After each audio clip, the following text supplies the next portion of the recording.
good. Felt like Moses right there and just kind of split the Red Sea a little bit for them. Love this up here, Dennis. It ain't over until it's over. Great expression. So kick back, relax. It ain't over until it's over. And I'll let you know when that is this morning. So we're so glad to be here with you guys today. I'm going to start off a little bit by telling you a story. And it starts off like this. In 2015, my wife and I decided to run in the Tulsa Run. Now, if you don't know what the Tulsa Run is, it's a 15K. And so I can do the math for you this morning. That's 9.3 miles, which is forever, especially for someone who has never run 9.3 miles before. So my wife and I, again, we both hadn't run that far ever. And so we had to train, right? Because you're supposed to train for a race. And we decided to train for this race. And for the first 3-4 weeks, it was awesome. I did an awesome job training. She did an awesome job training. And then summer hit. And if you don't know, summer for a youth pastor is probably the busiest season ever. So I stopped training. And she kept training, which was great. I was like, more power to you. And then so we fast forward to the night before the race. We're going and we're driving up to Tulsa to pick up our packets. And I realized something. I hadn't trained since like the beginning of June. Not good, by the way. So me and my infinite wisdom, I looked over at Becca and I said, hey, I bet I'm going to beat you in this race. Yeah, bad decision, right? Because you're like, yeah, she's been training, you haven't been training. But I told her I was pretty confident about it. In fact, I might even said at one point, I think I could beat Lee Wilson in the race as well. But that was not a good idea either. So I make this bet with her. And we get to the day of the race, we get lined up, getting ready to run, and we start off. And I will tell you this, first mile, I'm with her. So I'm like, yeah. Second mile, still with her. Third, fourth mile, same thing. I'm still running alongside her, and my confidence is growing with every step. I will just tell you that. I was like, man, I'm really going to win this race. This is awesome. And by the way, Lee's like miles ahead of me by this moment. But I'm thinking I'm going to win this race. And then it happened. I got tired. Wouldn't you think, man? About after the fourth mile, I started getting tired, and I'm bending over on my knees like, oh, I don't know why I thought this was a good idea. And I'm like, so I tell Becca this, so great. I was like, hey, you just go on, and I'll catch up with you later. And I'm telling her this. In my mind, I'm like, yeah, I'm really going to catch up to her. But, again, bad idea. Because I didn't catch up with her. In fact, at that moment after she left, I was like crying. I was like, why did I decide to sign up for this race and not train? And I thought about so much just quitting. I thought about giving up the race and going back home and just saying, I'm going to walk back and I'll just meet her back at the finish line. Maybe tell her, hey, I beat you. But that's not what I did. And so if I'm honest with you this morning, there have been moments when I've been following Jesus where I've contemplated quitting. I've contemplated just packing my bags and going back and just saying, you know what, I don't know if it's worth it or not. And maybe some of you can relate to this. Maybe there's been a moment in your life where you've been following Jesus and a hardship hits and all of a sudden you're like, man, I don't know if it's worth it anymore. Or maybe that's where you find yourself this morning. Maybe you walked into this place and you're limping and you're cramping up and you've got your hands on your knees and you're wondering, I just wonder if it's worth it to keep going on. And there still might be a third group here today that would say, hey, I haven't ever experienced that before. And I'll just make a bold prediction. There will come a time in your life, in your faith journey, where you might contemplate quitting the race and going back. It's just how it is. And what I've found is this often happens for one or two reasons. The first reason might simply be you are walking through a difficult moment in life. You're at a juncture where you could go either way, and it's so difficult. And you're like, I could go this way, continue to follow God, or I can go this way and just go back. I think that's one of the reasons why it happens. We have these moments. There's a second reason, and that second reason it might be that God's trying to grow you and grow you in your faith. And you might think, man, this is too difficult. God, I don't know if I can do what you're asking me to do. And no matter if you felt that way before, the truth is that we all have or all will at some point experience moments in our life where we feel like quitting. And so there's good news, though, for us this morning, because there's been many people in Scripture that we can look at that probably had moments in their life where they felt like giving in, where they felt like quitting. In fact, the group of people we're going to look at today, what we know about them is that they were growing weary and they wanted to quit. And so the writer of Hebrews writes a letter to them. And he wants to encourage them to not give up, but to continue to run the race with endurance. In fact, this is what the writer says in Hebrews 12, verse 1, and we'll read through verse 2 this morning. It says this, "Therefore, since we are surrounded by so great a cloud of witnesses, let us also lay aside every weight and sin which clings so closely. And let us run with endurance the race that is set before us, looking to Jesus, the founder and perfecter of our faith, who for the joy that was set before him endured the cross, despising the shame, and is seated at the right hand of the throne of God." So if we continue to read in chapter 12, there's going to be this key word that's going to continue to show up, and it's actually the theme of the entire verse. It's this word, endurance. Now, we need to understand this. The key to victory is endurance. So endurance is the key to victory, especially when it comes to finishing in our faith walk and finishing the race with endurance. It's going to take endurance. And there are going to be moments in our following of Jesus where we're going to face hardship, we're going to face tests, we're going to face difficulties. And these tests and difficulties and hardships are going to test our endurance. Now, it's not meaning that those are bad, but the writer of Hebrews here is writing, again, to encourage us to keep going no matter what. And what he does is he tells us to look at three different groups, three different people in here. And in these people that we're looking at, we're going to be able to find encouragement to keep going. Another way of putting it is you might find some motivation to continue to run. That's what I had to have when I was trying to finish this race. I had to have some motivation. And so he says to look at these three ways to find encouragement for us to keep going. The first one is this, is that we would look at the witnesses. And we look at the witnesses. I love this. He says, "Therefore, since we are surrounded by so great a cloud of witnesses." Now, this word cloud here gives us this idea that the number of people, the number of witnesses surrounding us at this very present moment is too much for us to count. There's a vast number of them. Now, here's a great way of thinking about it. Like, the stadium is full. There's not an empty seat in the entire house, and we have these witnesses looking down at us. Now, the question is, who are these witnesses? Well, if you went back to Hebrews 11, what you're going to find is you're going to find that in the context of the scripture, he's specifically speaking of the people who are found in the hall of faith, is what I like to call it. So we're thinking of Abraham and Isaac, Jacob, Joseph, Moses. People like that are surrounding us. Now, in our context, it would mean that anyone who has already finished the race with endurance.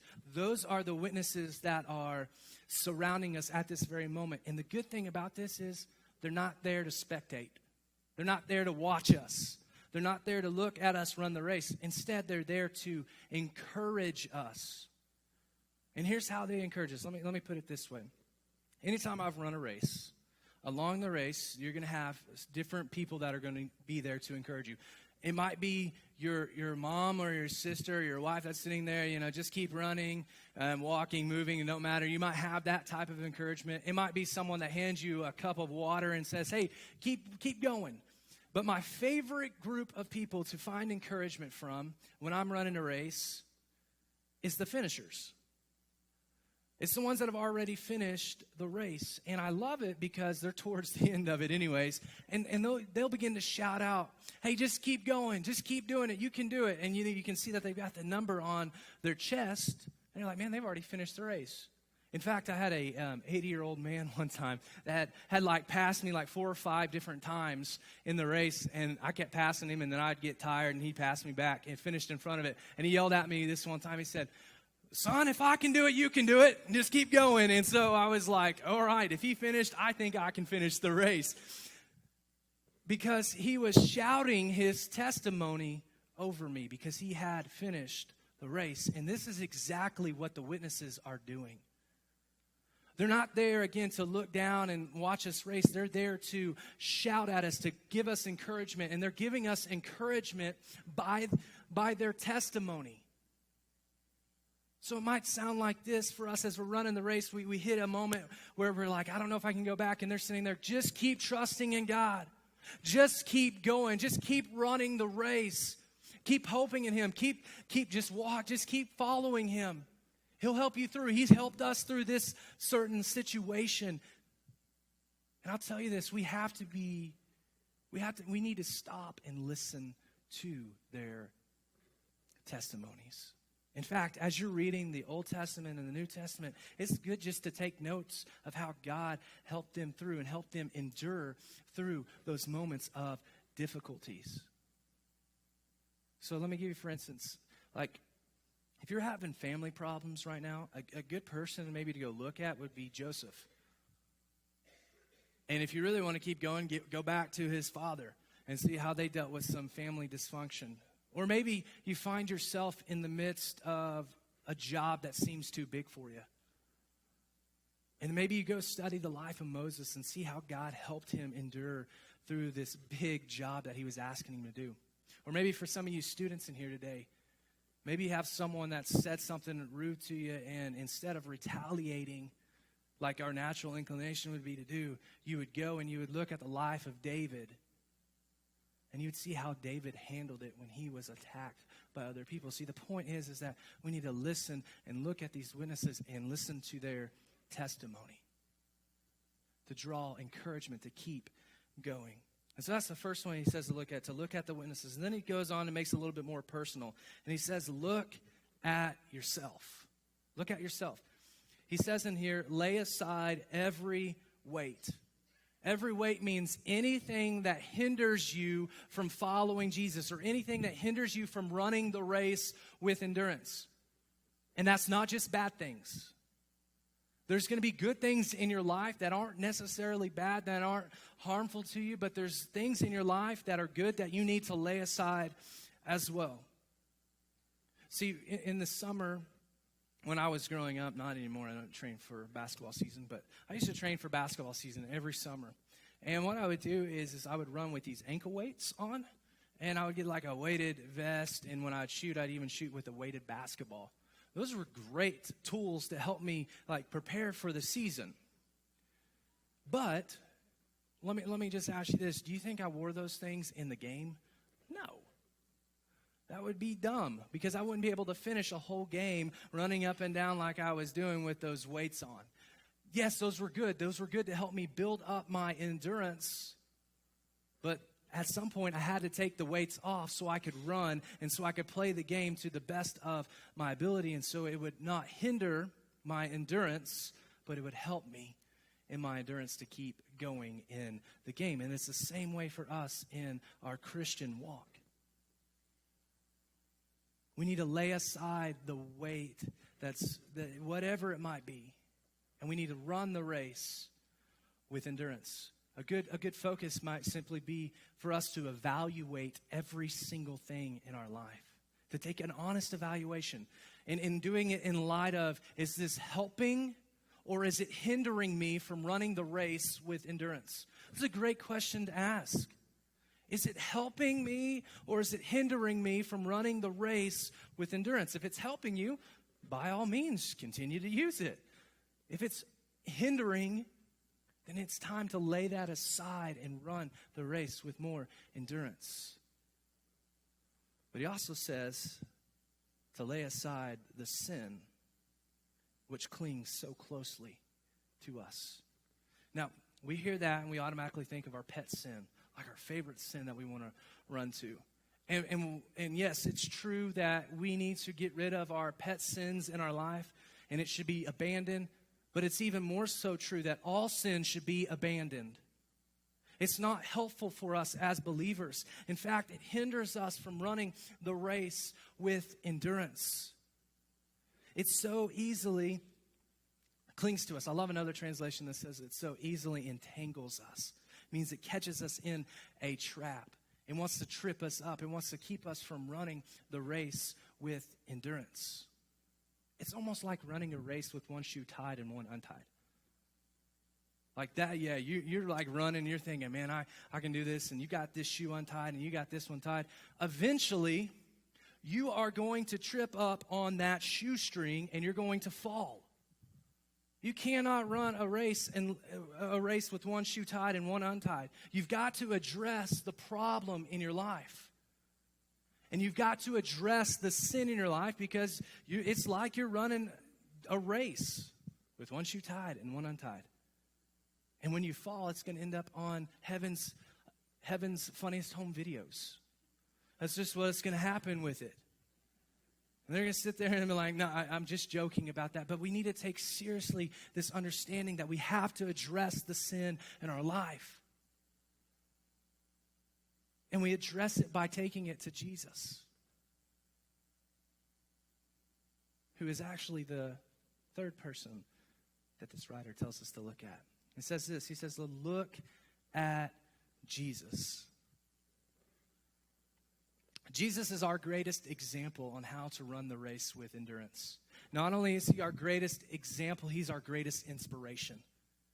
Jesus endured more than any person in the entire world. He endured more. I mean, he endured the cross. Think about that. And not only that, but he took on our shame. He took on the pain. He took on being mocked. And even more so, if we really think about it, even at some point, his father turned his back on him. This is all because he took seriously what the Father had called him to do, and he did it to completion. Again, he is our greatest inspiration to keep running the race with endurance. See, the truth is today, I wish I knew how every single person came in here. I really do. I really wish we could sit down and we could talk and really think about, what's going on in life. I can't, but it'd be good to know. But the thing about it is this. When I was trying to find really big motivation to finish the Tulsa run, I began to think about a couple of things. The first thing was this. I knew I couldn't call Becca to come get me. All the roads were closed. And I didn't want to be that weird guy that jumped up on the bridge and was running down and being on the news and everything like that. But there was a bigger reason why, and what helped me to motivate me to the end, to finish the race. See, at the end of the race, you go up to these tents and they have your results on it.